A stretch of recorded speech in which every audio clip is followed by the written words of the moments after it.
Good evening friends, दीप यारी के YouTube channel में आप सभी का स्वागत है। जैसा कि हम इस समय ऑस्ट्रेलिया और इंग्लैंड के बीच होने वाली टेस्ट श्रृंखला के बारे में चर्चा कर रहे हैं और आज चौथे टेस्ट मैच का दूसरा दिन समाप्त हो चुका है और दूसरे दिन के बाद ही इस टेस्ट मैच का परिणाम भी आ चुका है।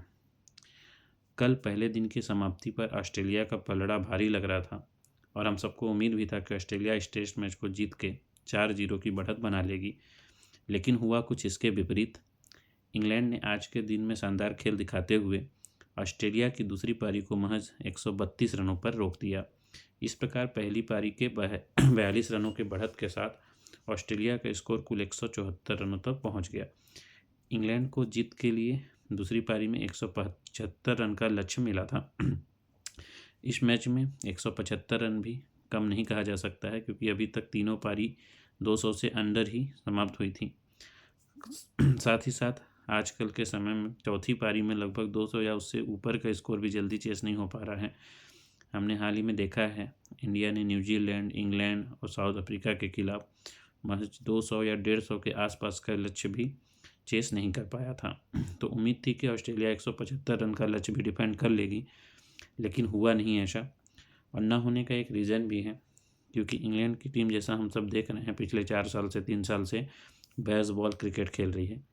हालांकि बेसबॉल क्रिकेट में इंग्लैंड को ज़्यादा सफलता तो नहीं मिली है, लेकिन जो लो स्कोरिंग गेम होते हैं ऐसे समय में बेसबॉल खेल इंग्लैंड के हक में जाता है, क्योंकि आज 175 रन का लक्ष्य था और इंग्लैंड ने काफ़ी तेज़ शुरुआत की। उनके दोनों ओपनर्स ने 30+ रन बनाए। साथ ही 4th नंबर पर बल्लेबाजी करने आए जैकब बेथल ने भी तेज तर्रार 40 रन बनाए। तो इन तीनों के 40 रन के अच्छे पारी के बावजूद कुछ विकेट तो जल्दी गिर गए, जैसे जॉय रूट आउट हो गए, ब्रायडन क्रैश आउट हो गए। लेकिन समय रहते इंग्लैंड ने अपनी पारी को तेज गति के साथ आगे बढ़ाया और 175 रनों का लक्ष्य 6 विकेट खोकर हासिल कर लिया। इस प्रकार इंग्लैंड ये सीरीज क्लीन स्वीप को रोक दिया है। ऑस्ट्रेलिया अब 3-1 से बढ़त पर है और एक टेस्ट मैच अभी खेला जाना बाकी है। ये जीत इंग्लैंड के लिए ऐतिहासिक रही है। ऐतिहासिक रहने का कारण यह है क्योंकि 2011 के बाद से ऐसा पहली बार हुआ है जब इंग्लैंड ने ऑस्ट्रेलिया में जाकर ऑस्ट्रेलिया को टेस्ट मैच में हराया है। 2011 के बाद ऐसा पहली बार हुआ है, मतलब 15 सालों में ऐसा पहली बार हुआ है। तो मैं इस जीत के लिए इंग्लैंड को बधाई भी देना चाहता हूँ।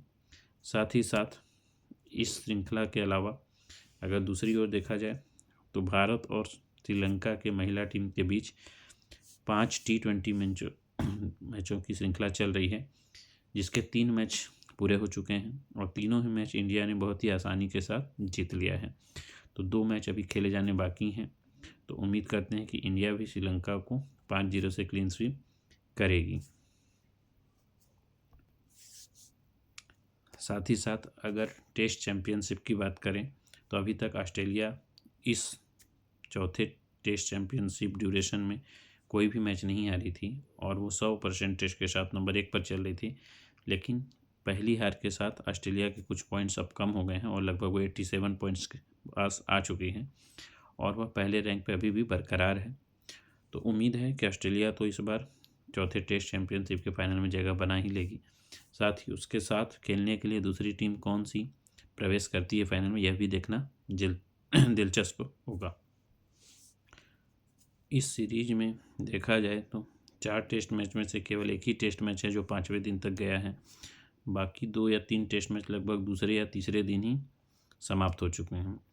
तो अगर इस मुद्दे को भारत के संदर्भ में देखा जाए तो इंडिया में जब भी मैच होते हैं टेस्ट सीरीज, अगर वो 2 दिन या 3 दिन में समाप्त हो जाते हैं तो ऑस्ट्रेलिया की मीडिया टीम प्लस इंग्लैंड की मीडिया टीम इस बात का काफ़ी विरोध करती है और भारत को काफ़ी क्रिटिसाइज भी करती है कि यहाँ अपने हिसाब से पिच बनाए जा रहे हैं, रैंक टर्नर पिच बनाए जा रहे हैं ताकि इंडिया के फेवर में हो। लेकिन वही दूसरी तरफ देखा जाए, जब भी इंग्लैंड में या ऑस्ट्रेलिया में कोई मैच होता है और वो 2 दिन या 3 दिन में समाप्त हो जाता है तो एक इसे निगेटिव फॉर्म में न देख के काफ़ी पॉजिटिव फॉर्म में लेते हैं कि काफ़ी कॉम्पिटिटिव मैच रहा या इस प्रकार की बातें करते हैं। जबकि इंडिया में या एशिया के किसी भी देश में ऐसा होता है तो सभी टीमें, खासकर कि सेना कंट्रीज, इसका विरोध करती हैं। सेना कंट्रीज़ का मतलब है साउथ अफ्रीका, इंग्लैंड, न्यूजीलैंड और ऑस्ट्रेलिया। तो मैं चाहता हूँ कि जब भी ऐसे 2 दिन में या 3 दिन में कोई मैच समाप्त होते हैं तो उसे पॉजिटिव वे में लिया जाए और किसी भी देश को इसका निगेटिविटी फॉर्म में पेश ना किया जाए, जैसा कि आमतौर पर